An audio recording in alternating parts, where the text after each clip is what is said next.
सबसे पहले तो जनाब वाला बहुत सारे लोग यहाँ पे मौजूद हैं, सबको तकरीबन किसी को पता है किसी को नहीं पता इस बात का, लेकिन जो आज हमारे साथ हुआ है वो ना आप इस हिस्ट्री में कभी इधर मुजफ्फराबाद में चाहे आज़ाद कश्मीर में भी नहीं देखा होगा। जो जुल्म ज़्यादती आज हमारे साथ की गई है वो आपने किसी जगह भी नहीं देखी होगी। वो वजह यही बनी हमारी कि हम एक जनाब इनको अच्छे तरीके से डील करते रहे, एक शराफत इख्तियार की रही है हमने।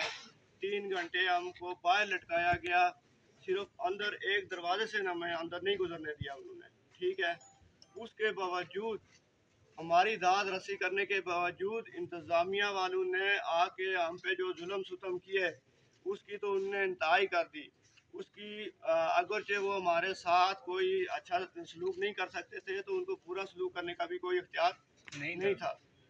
तो ख़ासकर राजा सोहेल ख़ान जो जिसने औरतों पे भी लाठीचार्ज किया है, ठीक है, बच्चों पे भी लाठीचार्ज किया है। उसके बाद ये सब लोगों के सामने है, हालात और वाक़ात भी सब लोगों के सामने है। और सोहेल ख़ान साहब DSP साहब की मौजूदगी में उन्होंने आके मुझ पे हाथ डाला। DSP साहब SP साहब दोनों मौजूद थे।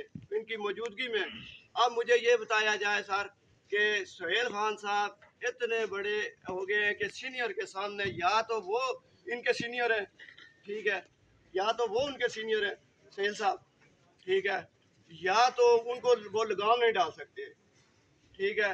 उन सीनियर के सामने सोहेल साहब ने जो है ना दोबारा लाठीचार्ज किया हम पे, दोबारा मारपीट की। ये जो दोबारा दूसरी दफ़ा जो है मुनरेजी की है, ठीक है, ताकि ये मैं सिर्फ और सिर्फ इस वजह से उन्होंने किया कि उन्होंने ना हमें कोई कागजात दिए, ठीक है, ना हमें कोई पेपर दे रहे थे।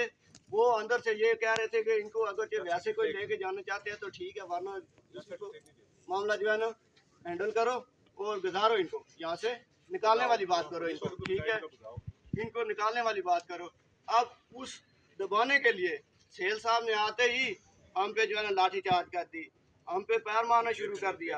ये क्या चीज़ ये आप जो ना उल रहे थे। फिर मेरे सामने सोहेल साहब ने पुलिस वालों को बोला कि तोड़ फोड़ करो, ठीक है, तोड़ फोड़ करो ताकि मैं इनको पर्चा दूं उसके ऊपर।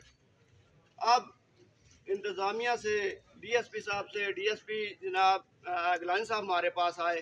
कोई बंदा DSP साहब अगर ये कहें कि हमने कोई बदतमीजी की है, बद इखलाकी की है तो हम उसके जुर्मदार हैं, ठीक है। लेकिन DSP साहब के सामने, इश्तियाक गिलानी साहब के सामने उसने मुझे मारा, ठीक है, और उसने उनके सामने मुझे उठा के लेके गया, ठीक है। और DSP साहब इधर आके उसको उसके आगे खड़े हुए DSP साहब, वरना वो मुझे लेके चला गया था। यार मेरी एक ही शर्त है जी, आप मुझे इसकी गिरफ्तारी दें। क्या हम लाशें भी दें, गिरफ्तारी भी दें, या तो ऐसा करें कि DSP साहब या आला साहिबान हमारा भी गला घोंट दें, हमें भी मार दें तो फिर ठीक है, तो वरना हम लाशें भी दें तो गिरफ्तारी भी दें। दोनों चीज़ें, ये कहाँ का इंसाफ है।